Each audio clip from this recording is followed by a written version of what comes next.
The U.S. Defense Secretary has urged Russia to be cautious about its military exercises along Ukraine's border. We expect other nations to respect Ukraine's sovereignty and avoid provocative actions. That's why I'm closely watching Russia's military exercises along the Ukrainian border, which they announced, as you know, yesterday. I expect Russia to be transparent about these activities, and I urge them not to take any steps that could be misinterpreted or lead to miscalculation during a very delicate time, a time of great tension. Hagel's comments came at a news conference after a NATO defense ministers meeting. This after Moscow launched large-scale military exercises involving most units in central and western regions of the country. The maneuvers involve some 150,000 troops, hundreds of tanks, 90 aircraft, and 80 Navy ships. The Russian Defense Ministry has also announced that fighter jets along the country's western borders have been put on combat alert. NATO says it's convinced that the Russian moves have nothing to do with the ongoing events in Ukraine, but that the timing of the drills is, quote, unfortunate.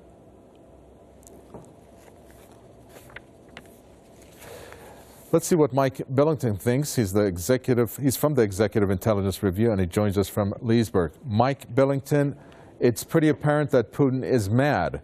And we just heard from the U.S. Defense Secretary Chuck Hagel saying that it hopes that it's not going to be provocative, these military drills, and that it wouldn't lead to miscalculations. Where do you see the situation headed?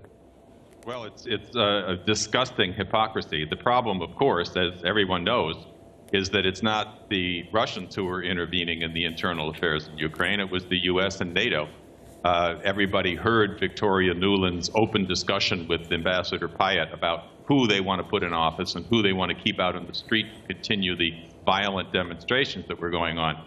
What is sometimes left out of the coverage, but is increasingly understood and known, is that this entire coup run by NATO and the Obama administration was in open support of Nazis, neo-Nazi forces, the people who openly praised the collaborators of Hitler back in the 1940s, who gathered up the Poles and the Jews for slaughter. And these are the people being heralded as heroes by these masked Molotov cocktail throwing terrorists on the streets of Ukraine.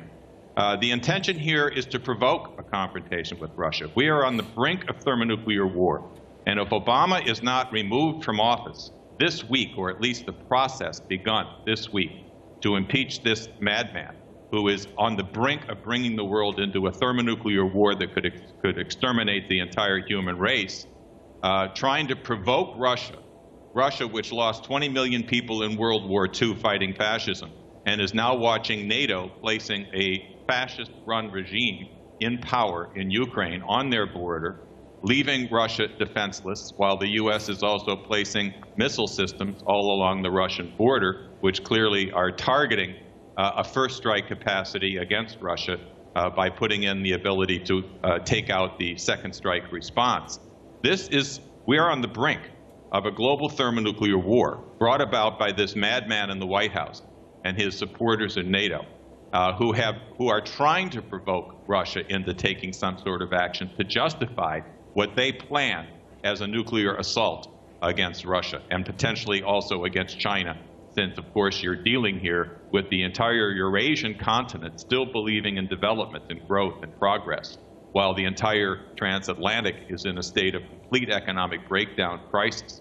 And it's that economic breakdown crisis driving these lunatics into trying to provoke a war with Eurasia, Russia and China especially, which they cannot allow to continue progressing and growing and having scientific development while we're shutting down our own economy, murdering our population with austerity and so forth.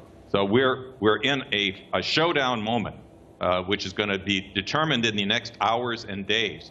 We're fully mobilized in the United States to get an impeachment process going this week against this madman, which is the only way we're going to stop this rush for nuclear war.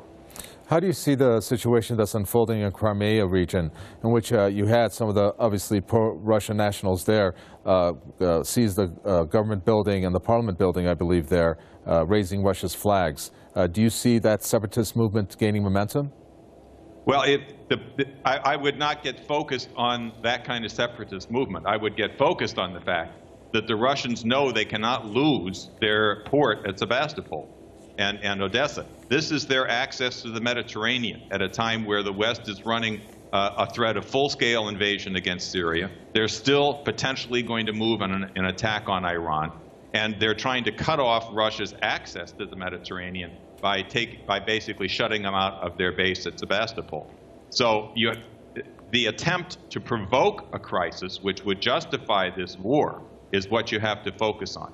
And the only way to stop that is not to allow this insanity coming from Kerry and Hagel and everybody else in the West trying to say, oh, the Russians are threatening to intervene in Ukraine, after everybody knows that the U.S. and NATO just intervened in Ukraine, threw out a legitimate government, imposed a government which in fact does not run the demonstrations on the street. The demonstrations on the street are run by Svoboda, by the right sector, by people praising their Nazi ancestors, and in fact using Nazi tactics to take over and destroy the country of Ukraine in general.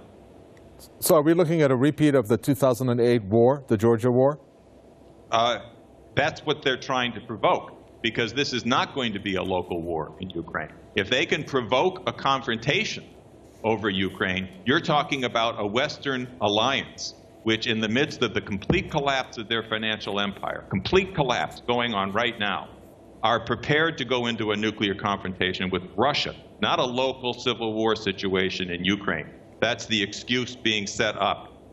They want to have a confrontation. The Russians thus far, Putin is being very cautious. He's making it clear they cannot tolerate a fascist government in Ukraine. They're waiting to see what comes of this government that's being put together. But they are in a position where they're going to have to deal with the inability by them to allow a fascist government in Ukraine, NATO missiles perhaps on the border of Russia in Ukraine, right in the heart of the, basically right in the middle of Russia. And remember, Kiev was once the capital of Russia. Half that country was part of Russia. Crimea was Russia until, I think, 1954, when it was turned over to Ukraine, largely to counter the continuing Nazi forces in the western part of the government. In fact, the people around Stefan Bandera, who led the Nazi forces in collaboration with Hitler in the 1940s, why did he not go to Nuremberg trial? It's because he was picked up by British intelligence after the war, and they continued to use him in operations against Ukraine and against Russia. And it's that network which is being activated today. Thank you very much for that. Which has to be stopped. We appreciate it. Thank you. Mike Billington from the Executive Intelligence Review from Leesburg. Thank you so much for your thoughts.